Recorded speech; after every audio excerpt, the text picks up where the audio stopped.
song on a bike ride. Crossed the bridge, got a soft pretzel, got some exercise, some sunshine. About to sort of have cloudlight practice / jam with our bandmate Mac. We haven't played music with him in like a year. Me and Bryan haven't even had a cloudlight practice. I think Bryan and I have only played music like just very in a chill way, just like relaxed here or there for like barely any time. It's just not, I don't know, hasn't been the right time to move forward with that stuff. And also we had a lot of band drama, like things that were hard and went wrong, and we got through, and hopefully with dignity and love for everyone involved, and yeah, it's just life. But yeah, sometimes when that kind of stuff happens, taking a pause is natural, even if it's not what you want. So here's a song. Oh, and I just had a really good epiphany as I drove past the Spring Lake Public Library, or not drove, rode my bike past the Spring Lake Public Library, and it's still at the personal stage, but feeling a lot of really, really good feelings, ways I've felt on pause since 2015 and just started to kind of awaken and bloom from in 2021 and a little bit in 2020.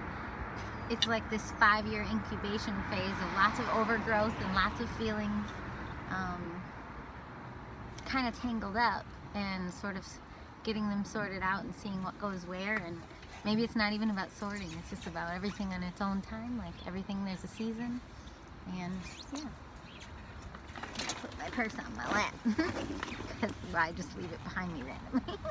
Not that I think someone's gonna steal it, but just like, what? Okay, there we go.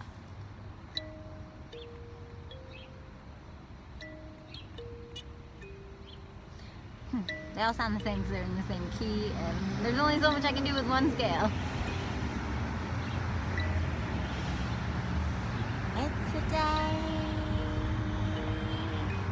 made for singing. It's a day made for love and for growing.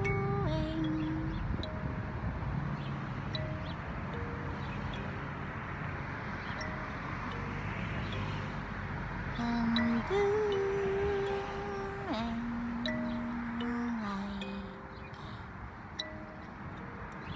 dark sun to the moon,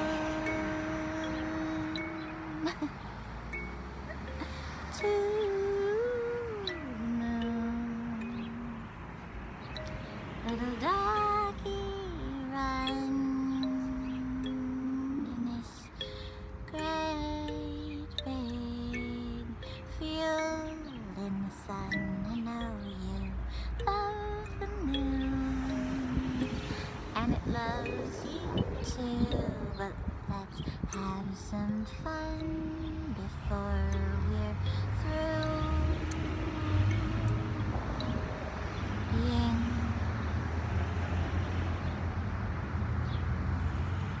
this version of me and you.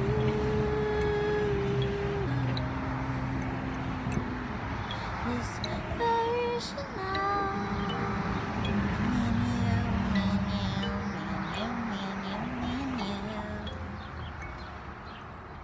Little dog and little bird in the world, in the world, so tame and so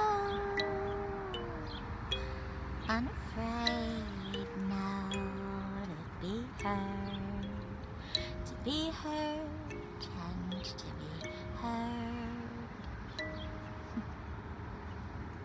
Ooh. It's very weird to have always been a bird, but to consider becoming a wolf or a wolfbird.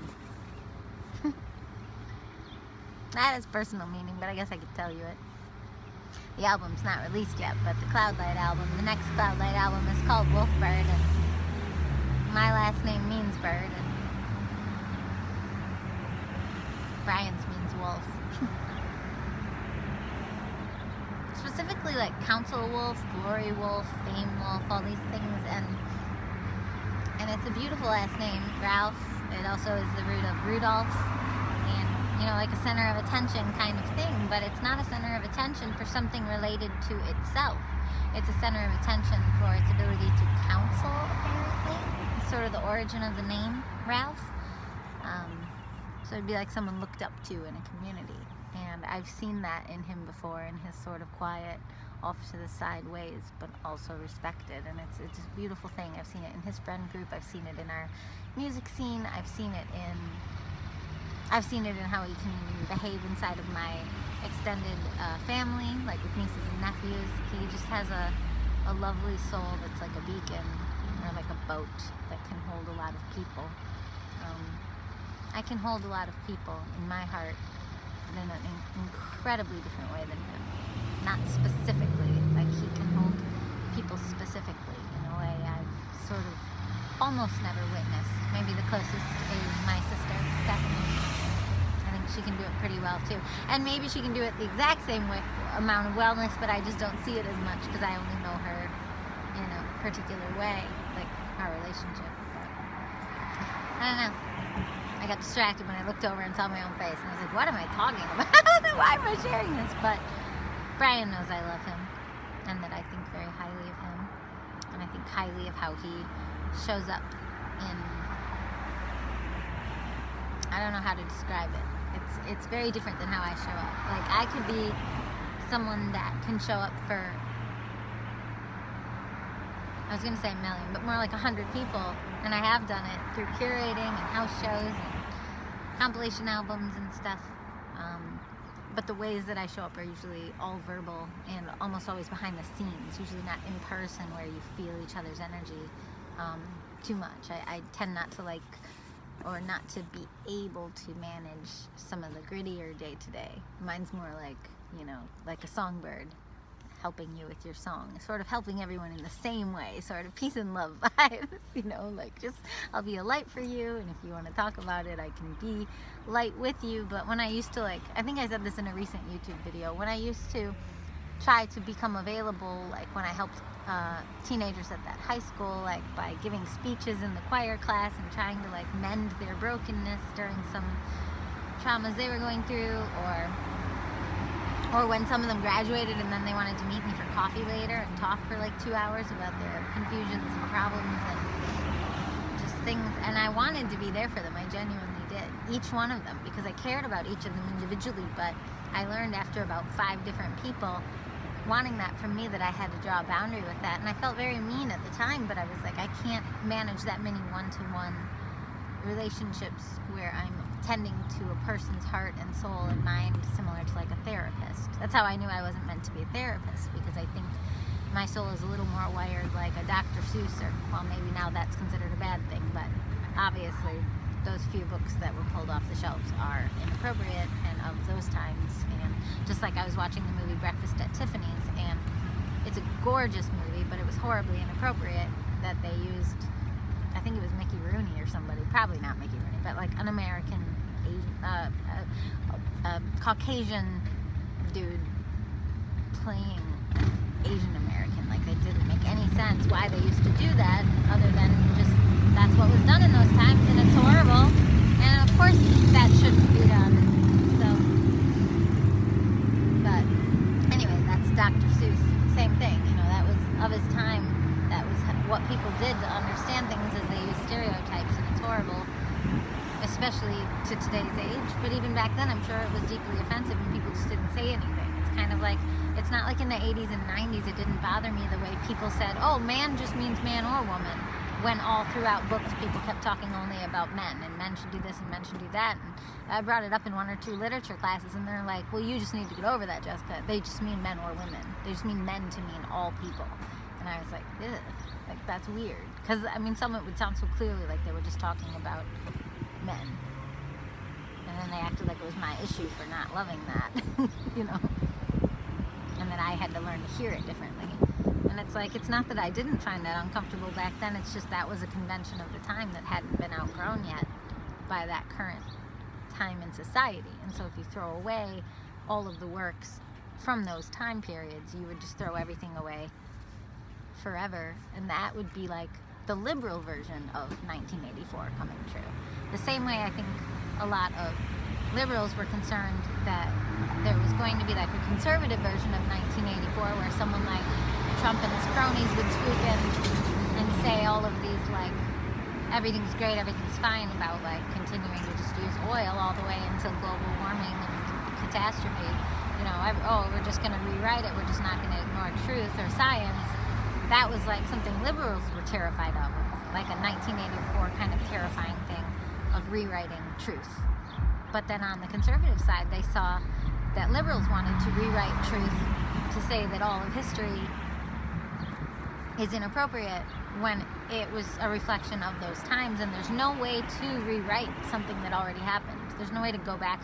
And so to erase it is like a way of possibly, potentially causing it to be where the future generations, by not keeping it and explaining that it's inappropriate to now times, keeping those books from Dr. Seuss and just explaining it, you know, yeah, don't read those ones to your kids, but explain it. Like, yeah, we don't do this now. This is what they maybe did, and then use it as a conversation piece, rather than erasing all of these things in past history and canceling people and canceling authors and cultures, you know, and saying, well, it's because they're inappropriate. It's like, no, use that as a teaching tool for why we don't do those things now.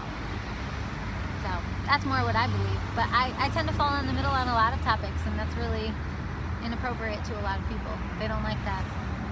So I don't really want to get popular for any of my political views at all.